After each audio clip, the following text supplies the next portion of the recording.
नमस्कार, आप देख रहे हैं भारत गूंज न्यूज। आइए जानते हैं आज की सबसे बड़ी खबरें। आज तिथि है 29 दिसंबर 2025, दिन सोमवार।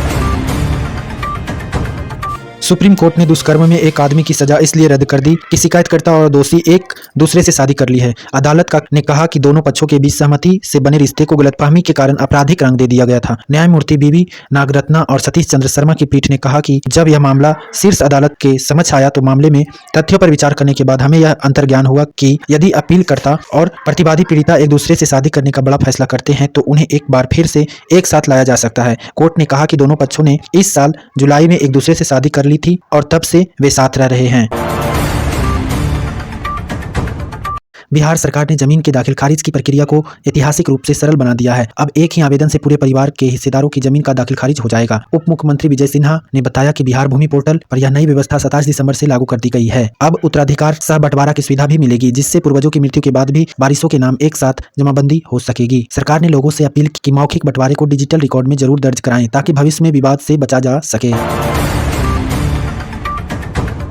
बिहार में शिक्षक बहाली से जुड़ा एक बड़ा घोटाला सामने आया है। निगरानी अन्वेषण ब्यूरो की जांच में 2912 शिक्षकों के प्रमाण पत्र फर्जी पाए गए हैं। अब तक 1707 एफआईआर दर्ज हो चुकी है। जांच में कई फर्जी डिग्री रैकेट का खुलासा हुआ है जो वर्षों से सरकारी नौकरी दिलाने का काम कर रहे थे।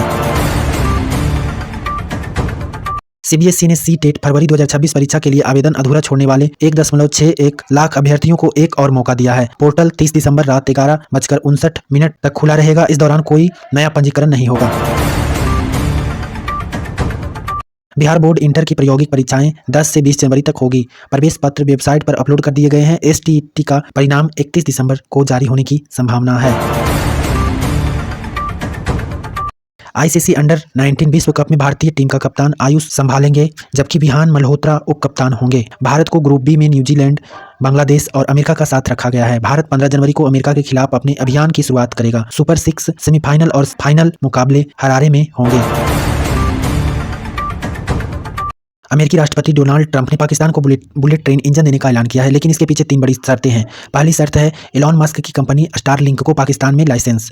दूसरी शर्त है अमेरिकी कंपनियों से डिजिटल टैक्स हटाना। तीसरी है बलूचिस्तान से रेयर अर्थ मिनरल में अमेरिका की हिस्सेदारी। इस डील को लेकर क्षेत्रीय राजनीति में हलचल तेज है। नई दिल्ली में आयोजित राष्ट्रीय मुख्य सचिव सम्मेलन में मानव पूंजी को विकसित भारत की रीढ़ बताया गया। शिक्षा, कौशल विकास और रोजगार पर फोकस किया गया। मुख्यमंत्री ने थाना प्रभारियों की तैनाती मेरिट लिस्ट के आधार पर करने का निर्देश दिया है। उन्होंने यह कहा कि थाने में फरियादियों से अच्छा व्यवहार बेहद जरूरी है। UR2 को नोएडा तक बढ़ाया जाएगा। इससे राजस्थान और हरियाणा से आने वाले वाहनों को दिल्ली में प्रवेश नहीं करना पड़ेगा। असम में विशेष पुनरीक्षण के बाद 10.56 लाख मतदाताओं के नाम हटाए गए हैं। अब 22 जनवरी तक दावे आपत्तियां दर्ज की जाएगी। दिल्ली में हवा प्रदूषित हो चुका है। 19 इलाकों में हवा गंभीर श्रेणी में है। विशेषज्ञों ने बच्चों और बुजुर्गों को घर में रहने की सलाह दी है। देश भर में हाईवे पर अब 10 मिनट में एम्बुलेंस पहुंचेगी। 108, 102 और 1033 को मिलाकर एक ही नंबर 112 बना दिया गया है। अब 112 पर ही कॉल करने पे एम्बुलेंस आएगी। मनरेगा का नाम बदलने के फैसले पर कांग्रेस ने विरोध का ऐलान किया है। 5 जनवरी से मनरेगा बचाओ अभियान शुरू होगा। बिहार के 29 जिलों में शीतलहर और कोहरे का ऑरेंज अलर्ट जारी है। 31 दिसंबर से ठंड में हल्की राहत की उम्मीद है।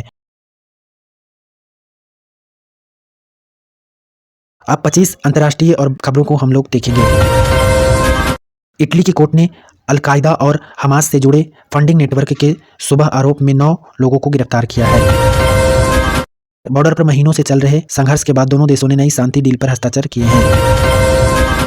फ्लडिंग के कारण लोगों के टेंट पानी में डूबे हैं। राहत कार्य जारी है। गाजा में भारी बारिश और बाढ़ की स्थिति खराब होने के कारण यह हुई है। ताइवान के पास 6.6 मैग्नीट्यूड का भूकंप महसूस किया गया। ताइवान के तट के पास भूकंप के झटके से इमारतें हिली, लेकिन बड़े नुकसान की खबर नहीं है। सोशल मीडिया पर बाइकॉट थाईलैंड ट्रेंड दौड़ रहा है। धार्मिक विवाद और मूर्ति तोड़ने वाले वीडियो से यह कैंपेन वायरल हुआ है।